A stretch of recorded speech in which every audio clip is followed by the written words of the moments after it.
Hi guys, Manny from Tidy Sticky Mama here, and I'm back to show you my week 7 in the 8-week KonMari Tidying Challenge.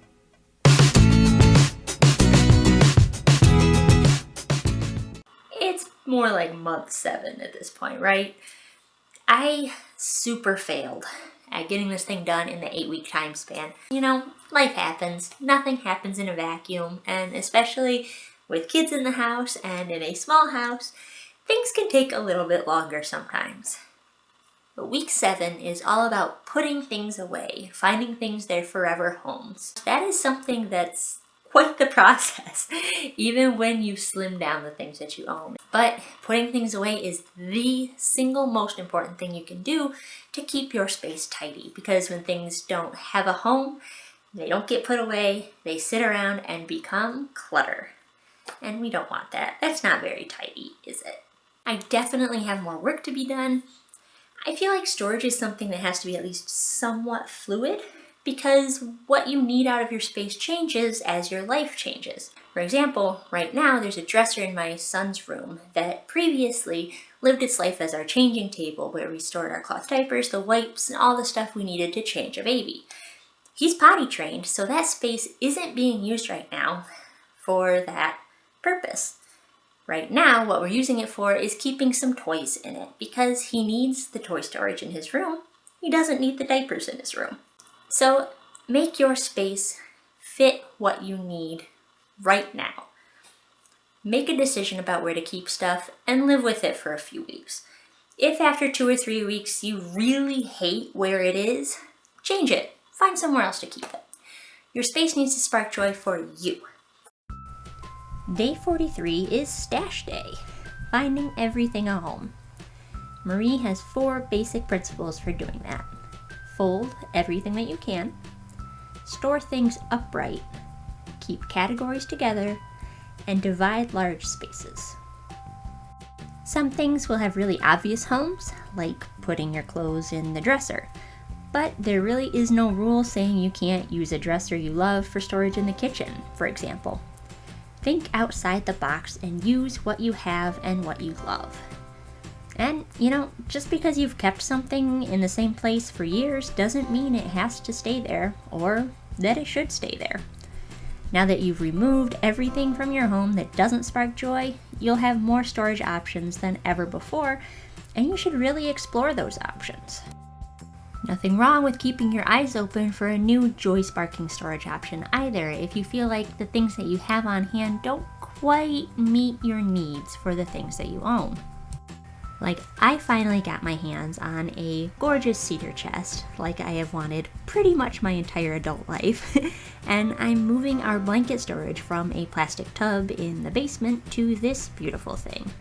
It's so much better, and now I can get my seasonal decorations out of the falling apart cardboard box that they've been in and use this nice sturdy tub instead.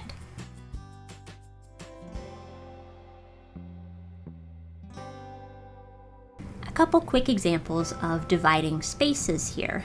This is a bathroom drawer where I've used some Dollar Tree bins. And then I have in my kitchen both bins and the way that things are facing to separate the space. This can be effective when you don't have a lot of space in an area and you don't want to take it up with dividers. Same thing in my dresser drawer. My jeans are all facing one direction, but I also do have a shoebox for holding my leggings, which, by nature of the shoebox, face a different direction. Now, I don't really have deep drawers in my house. I mean, the girls' dresser kind of is, but for the most part, it's kind of an awkward depth. But I also don't necessarily need to use all that height because I don't have that many clothes. I do, however, have a problem with like tall-ish shelves in my closet that don't necessarily need to be as tall as they are. So I've used the bin idea of stacking things in here. Because, for example, I have the sheet sets for my kids' beds, but they don't like to sleep with the top sheet, so I don't fight it. So I have the fitted sheets that we do use in the top bin. And then if I did need to get to a flat sheet, say all my fitted sheets are dirty and there's a kid throwing up, I'm going to use it for a bottom sheet, you know. Hospital corners, great skill to have. Or, somebody wants to build a fort, something. These are still really easy to get to because I just have to move the bin, and it's really fast. Same thing over here with our pillowcases. I need those more often than I need the mattress protectors that they are on top of, so easy to grab, but not inconvenient to get what's under them. The books, I put those in categories back in week 3, so I just left them alone this week. So here's the footage from week 3 to remind you what that looked like. Day 46 is about your recipe stash, organizing recipe clippings into a recipe box, or better yet, digitizing them all. I actually tend to go the opposite way. I have most of my recipes on Pinterest, which is great because I'm very visual, especially when I'm trying out a new recipe. I really like to know what my food is supposed to kind of look like, and Pinterest is great for that. But recipes that I use frequently, I end up copying down onto a card so that I don't have to mess with my phone when I'm making it. By the time I've made it enough that I feel like it deserves to be on a card, I know what it's supposed to look like, and I've probably made my own tweaks with it to fit my family, so it makes more sense to have it on a card in the box than have to fiddle with my phone. Plus, it brings me a lot of joy to open up my recipe box and see cards with my grandmother's or my aunt's or my mother's handwriting on them, because I feel like that carries the love of the person as well as all the memories attached to that recipe with them, and I hope that my kids get that someday too.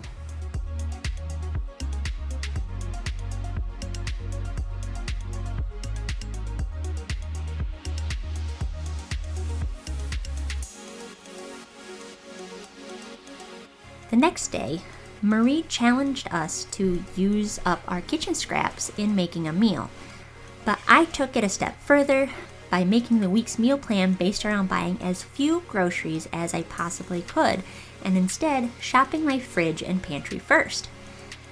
It's a little bit of a creative challenge as well as a nice budget stretcher if you get caught in a month that things are a little bit tight.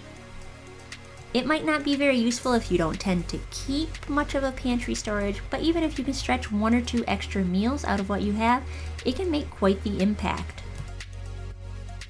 I set up my plan as usual and checked the ad for anything that was a must-buy price-wise this week, and then surveyed what was on hand.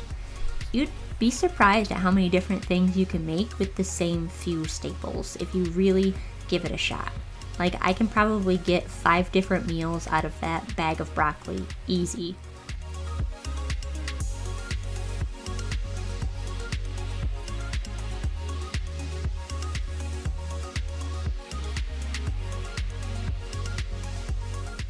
After the survey, it's time to get back to the planning and match up what we've got with some recipes. Hopefully ones where I don't need to buy any ingredients, but if I have to buy 1 or 2 things, it's no big deal. I just try to make sure that I use what I'm buying in another recipe as well. For example, if I'm making penne rosa that week, I use spinach in that recipe, but not the whole bag. So I might also make a spinach mac and cheese or maybe a quiche that I can use the rest of that spinach in so nothing goes to waste. Meal planning is really great for your budget in general, so if you're not used to doing it yet, I really recommend you give it a shot. At this point, I've been doing it for years, and I can whip out a meal plan in about 10 or 15 minutes, including setting it up in my bullet journal. On day 48, Marie wants us to try hanging storage and take advantage of what's often unused space on the walls. I'll be honest, I don't find a lot of hanging storage all that attractive, and used improperly, it can make a space appear more cluttered.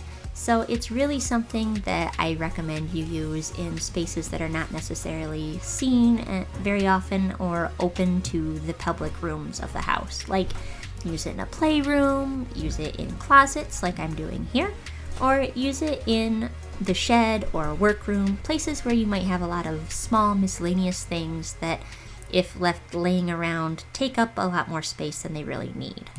I took the opportunity to try something I've seen floating around the internet for a while now and make better use of open space in my youngest closet. Most of his clothes are in his dresser, so he doesn't need all this room in here. I, however, could use more room in ours, so I'm rehoming my collection of baby carriers. He's the only one I wear these days, and this makes them easier to access from the main space of the house. So it makes more sense for them to be in his room than in my room. And as the only person in the house that doesn't share his closet, he's got some room to spare in there.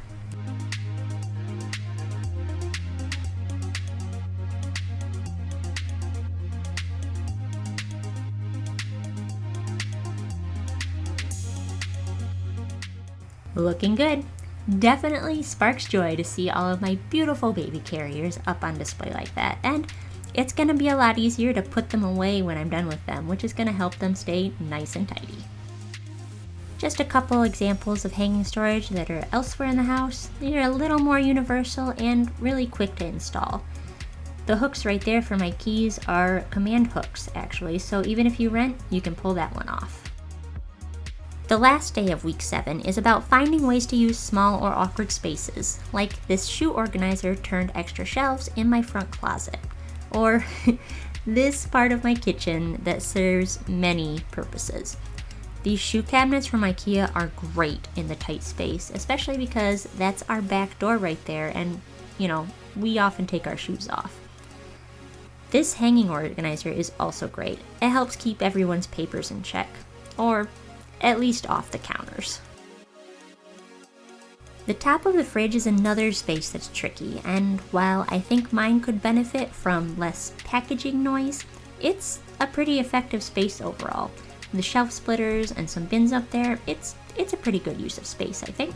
I actually really love having my kitchen wraps in that magazine holder, and that's one of those small space solutions that I found on Pinterest that I really took to heart and made good use of, because it helps achieve vertical storage where it wouldn't have previously been possible and make really good use of space in a kitchen with too few drawers and about 10 square feet of counter space. Alright guys, thanks for watching. Hit that thumbs up for me and be sure to hit the subscribe button. There's one more video coming in the 8-week KonMari tidying challenge, and lots more videos to come in the future. I've got some great ideas for the next year, and I am really looking forward to sharing those with you, so hit that button so you don't miss a thing. Bye guys, see you next time.